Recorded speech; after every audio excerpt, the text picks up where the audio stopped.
नमस्कार दोस्तों। अभी हाल ही में यूपी पीसीएस प्रीलिम्स 2022 का रिजल्ट आया है। कुछ दोस्तों का हुआ है और बहुत सारे दोस्तों का नहीं हुआ है। जिनका हुआ है वो मुख्य परीक्षा की तैयारी में लग चुके हैं, उनको बहुत बहुत बधाई। लेकिन आज मैं बात करने वाला हूँ उन दोस्तों की जिनका नहीं हुआ है या फिर जो एग्ज़ाम अगले साल देना चाहते हैं। और थोड़ा और आगे बढ़ के बात करूँ तो यह वीडियो सिर्फ उनके लिए नहीं है जो यूपी पीसीएस की तैयारी करते हैं। अगर आप इसके अलावा यूपीएससी की तैयारी करते हैं या फिर किसी अन्य स्टेट पीसीएस एग्ज़ाम की तैयारी करते हैं तो भी जो 5 बातें मैं आपको बताने वाला हूँ वो बातें आपके लिए बहुत ज़्यादा इम्पॉर्टेंट है। देखिए, मैं ये नहीं जानता कि आप कितनी गंभीरता से तैयारी कर रहे हैं, लेकिन इतना ज़रूर जानता हूँ कि जो 5 बातें मैं आपको बताने वाला हूँ, अगर आपने उन पर गौर किया, उन पर काम किया ईमानदारी से, और इस साल अगर आपका नहीं हुआ है तो निश्चित रूप से अगले साल आपका होगा। लेकिन बहुत सारे ऐसे मित्र हैं ना, एग्ज़ाम हो जाता है, रिजल्ट आता है और नहीं होता है तो वो एक दूसरा तरीका अपनाते हैं। वो थोड़ी सी चालाकी हम कह सकते हैं, लेकिन उस चालाकी के शिकार इतनी बुरी तरीके से हो जाते हैं कि उससे वो उबर नहीं पाते, उसी में फंस के रह जाते हैं और अगले साल सेम रिजल्ट आता है। पता है क्या, बहुत सारे मित्र ऐसे हैं, जब रिजल्ट आता है नहीं होता है तो वो कई बातें करते हैं घर वालों से, दोस्तों से। अंदर से उनको पता होता है कि ये बनाई हुई बात है, कि इस वजह से नहीं हुआ, वो वजह कोई भी हो सकती है और इसमें उनकी गलती भी नहीं है। हमारा समाज इस तरह का है ना, अगर वो ईमानदारी से कह दें कि मैंने ये पढ़ा नहीं था इसलिए नहीं हुआ, मतलब ईमानदारी से, तो लोग उसी को पकड़ के कहने लगेंगे तुम कर क्या रहे थे। तो ये मजबूरी भी है बहुत सारे लोगों की कि वो बताते हैं कि इस वजह से नहीं हुआ, लेकिन दिक्कत ये है कि कुछ दिनों बाद उन्हें खुद यकीन हो जाता है कि हाँ इस वजह से नहीं हुआ, मेरी तबीयत ख़राब थी इसलिए नहीं हुआ, कोई आ गया था रिश्तेदार इसकी वजह से नहीं हुआ, कोरोना की वजह से नहीं हुआ, दुनिया भर की बात है। लेकिन हकीकत आपको पता है, अगर आप अंदर जाके झांक के देखेंगे तो आपको पता है कि ये असली कारण नहीं है। मैं आपको 5 पैरामीटर्स बता रहा हूँ, 5 बातें बता रहा हूँ जिनके आधार पर आप सोचिए कि कहीं ऐसा तो नहीं कि इनमें से किसी एक बिंदु पर आप कमज़ोर पड़ गए थे। अगर अभी आप इन चीज़ों को इग्नोर कर देंगे तो अगले साल का रिजल्ट हो सकता है कि नुकसानदायक हो जाए। इसीलिए आप इन 5 बातों पर गौर करिए, ध्यान दीजिए और इन्हें अपनाइए, तब जाके अगले साल आप देखेंगे कि कुछ कमाल हो सकता है। सबसे पहली बात यह है कि आप अपने आप से पूछिए कि आपके पढ़ाई का तरीका कैसा था। क्या आप कुछ भी पढ़ रहे थे? आपने सारी किताबें, सारी नोट्स एक बराबर मान के चली थी? अगर ऐसा है तो ये सबसे बड़ी गलती है। तब आपने मेहनत बहुत की होगी, मैं जानता हूँ, ईमानदारी से ये कह सकता हूँ कि आपने बहुत मेहनत की, लेकिन उसका कोई फ़ायदा नहीं है। लाखों लोग मेहनत कर ही रहे हैं ना, उससे कुछ होता नहीं है। आप मेहनत किस चीज़ पर कर रहे हैं ये महत्वपूर्ण है। आप सबसे पहले उन चीज़ों को पहचानिए ना जहाँ से ज़्यादा क्वेश्चंस आते हैं। इस चैनल पे हम यही तो करते हैं। और मैं जानबूझ के करंट अफेयर की, मैंने अभी हाल ही में बताया था कि कोई ऐसी सीरीज़ नहीं चलाना चाहता, या फिर जीएस की भी ऐसी सीरीज़ जिसमें सब कुछ हम फालतू का कवर करते रहें। जहाँ से क्वेश्चंस आते हैं आप सबसे पहले उनकी पहचान किए, उन्हें आप पढ़े, उसके बाद समय बच गया कुछ और पढ़ते हैं तो कोई बात नहीं, बहुत अच्छी बात है। कम से कम कोर एरिया आप पहले तैयार करेंगे। लेकिन बहुत सारे दोस्त ऐसे हैं जो बस किताबें पढ़े जा रहे हैं, पढ़े जा रहे हैं, पढ़े जा रहे हैं और एग्ज़ाम दे के आते हैं, फिर रिजल्ट आता है पीछे पीछे चिढ़ाता हुआ। तो ये चीज़ हो सकती है कि आप अपने पढ़ने के तरीक़ों को देखिए कि क्या आप सब कुछ बराबर मान के चल रहे थे। अगर ऐसा है तो फिर गड़बड़ है, आपको इस पर काम करना पड़ेगा। और सबसे पहला काम यही है कि आप उन जगहों को पहचानिए जहाँ से सबसे ज़्यादा क्वेश्चंस आते हैं। इस पर मैंने बहुत सारी बातें की हैं तो यहाँ पे वो बात नहीं करूँगा। दूसरी बात है करंट अफेयर से रिलेटेड। यूपी पीसीएस हो, यूपीएससी हो, मैंने अभी हाल ही में बताया था करंट अफेयर से इंपॉर्टेंट टॉपिक्स कैसे चुनें। आप देख सकते हैं, स्ट्रेटजी के नाम से प्लेलिस्ट है, वहाँ वीडियो मिल जाएगी। लेकिन मैं देखता हूँ कि करंट अफेयर्स की वीडियोस, मैगज़ीन, इन चीज़ों में आप ज़्यादा समय देते हैं।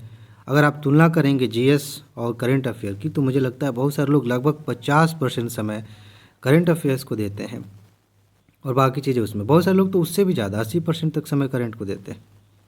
ये बड़ा ही गलत तरीका है। आप देखिए कि करंट अफेयर से कितने क्वेश्चंस आते हैं। मैं ये नहीं कह रहा हूँ कि आप सब इग्नोर करके चलिए, मैं ये कह रहा हूँ कि करंट अफेयर्स को देखिए। मैंने बताया कौन सा तरीका काम आता है। देखने के बाद आप खुद जानेंगे कि करंट अफेयर में कौन से टॉपिक्स, कौन से मुद्दे महत्वपूर्ण हैं, प्री और मेंस के लिए कहाँ से क्वेश्चन आ सकते हैं। सिर्फ उन पर ध्यान दीजिए, ऐसा नहीं कि बस अब रूटीन बन गया है तो डेली इतने घंटे देने हैं, ये मैगज़ीन कवर करनी है, ये वीडियो कवर करनी है, ऐसे नहीं होता है। करंट अफेयर्स के चक्कर में हमारा समय बहुत ज़्यादा बर्बाद हो जाता है और बहुत ज़्यादा भटकाव आ जाता है। अगर आप ज़रूरत से ज़्यादा करंट अफेयर के चक्कर में पड़ रहे हैं और बिना सही डायरेक्शन के, तो आपको नुकसान हो सकता है। ज़रा देखिए कहीं ऐसा तो नहीं था। तीसरी बात काफ़ी ज़्यादा इम्पोर्टेंट है और ये है अपने आप पे भरोसा ना होना। हमें से बहुत सारे लोग हैं जो मेहनत तो खूब कर रहे हैं लेकिन खुद पे यकीन नहीं है, वो खुद पे भरोसा नहीं करते या हो ही नहीं पाता, अंदर डर बसा हुआ है। अगर ऐसी बात थी तो भी दिक्कत है। आपको अपने आप पे भरोसा करना पड़ेगा, क्योंकि जो लोग अंदर से आत्मविश्वास ही नहीं होते, उनको खुद पे भरोसा नहीं होता, वो एग्ज़ाम में बैठते हैं, बहुत बहुत कुछ पढ़ के जाते हैं, बहुत कुछ आ रहा होता है, लेकिन सिर्फ डर की वजह से वो क्वेश्चंस गलत कर देते हैं। इसके बहुत सारे तरीके हैं, मैंने इसके बारे में बात की है, आगे भी बात करूंगा कि कैसे आप इस डर को ख़त्म कर सकते हैं, कैसे आप पढ़ाई के मामले में, सिविल सेवा की तैयारी के मामले में अपने आत्मविश्वास को बढ़ा सकते हैं। ये एक कमी हो सकती है, इस पर काम करिए। सिर्फ पढ़ाई एक तैयारी का एक वो नहीं है कि बस जैसे ये तैयारी है ना, मान लेते हैं कि ये तैयारी का हिस्सा है, तो उसमें पढ़ाई का रोल इतना है, अभी मैंने कुछ ज़्यादा ही बता दिया। बाकी ये जो है ना, ये अपने ऊपर काम करने का है।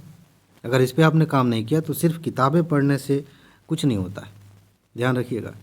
अगली बात, चौथी जो बात है, हमें से बहुत सारे दोस्त ऐसे हैं जिनके पास एग्ज़ाम से पहले, प्री से पहले कोई प्लानिंग नहीं होती। इसके बारे में भी मैंने बात की थी, एग्ज़ाम से कुछ दिन पहले ही मैंने वीडियो बना के बताया था।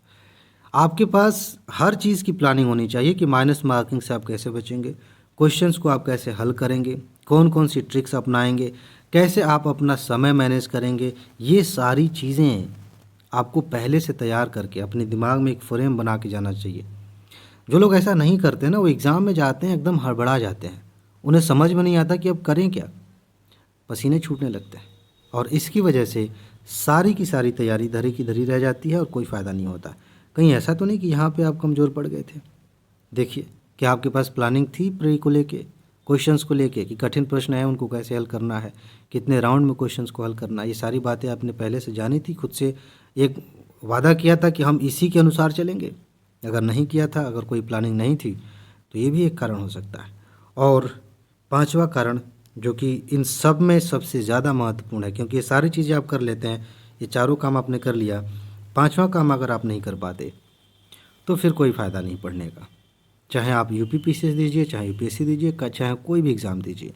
और ये पांचवा कारण है सेल्फ मैनेजमेंट। ये सेल्फ मैनेजमेंट क्या है? सिंपल सी बात है, आप अपने आप को कैसे मैनेज करते हैं, आपकी भावनाएं, आपका कभी कभी आप महसूस करते होंगे, कभी एकदम उदासीन हो जाते हैं, कभी बुरा लगता है, कभी चिड़चिड़ापन हो जाता है, कभी डर लगता है, कभी खुशी होती है। इन सब चीज़ों को आप कैसे मैनेज करते हैं? क्यों क्या होता है ना, देखिए एग्ज़ाम के दौरान कई बार, ख़ास तौर से जब एग्ज़ाम करीब होता है, तो बहुत सारे लोग हमसे ऐसी ऐसी बातें कह देते हैं जिससे हमें घबराहट हो जाती है। कभी कभी एक्स्ट्रा जिम्मेदारी हो जाती है, कुछ लोग फ़ोन करके कह देते हैं, अरे बेटा हमें पता है तुम्हारा हो जाएगा, उसकी वजह से हमें टेंशन हो जाती है। ये इस बात का नतीजा है कि हम अपने आप को मैनेज नहीं कर पाए, और यही काम एग्ज़ाम में भी होता है।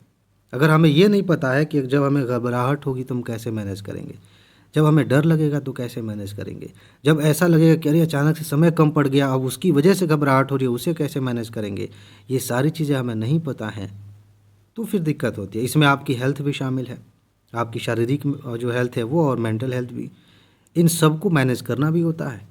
ऐसे नहीं सिर्फ अभी जो बात मैंने कही ना, सिर्फ पढ़ाई करने से, किताबें पढ़ने से, टेस्ट सीरीज़ लगाने से सब कुछ नहीं होता, ये एक हिस्सा है।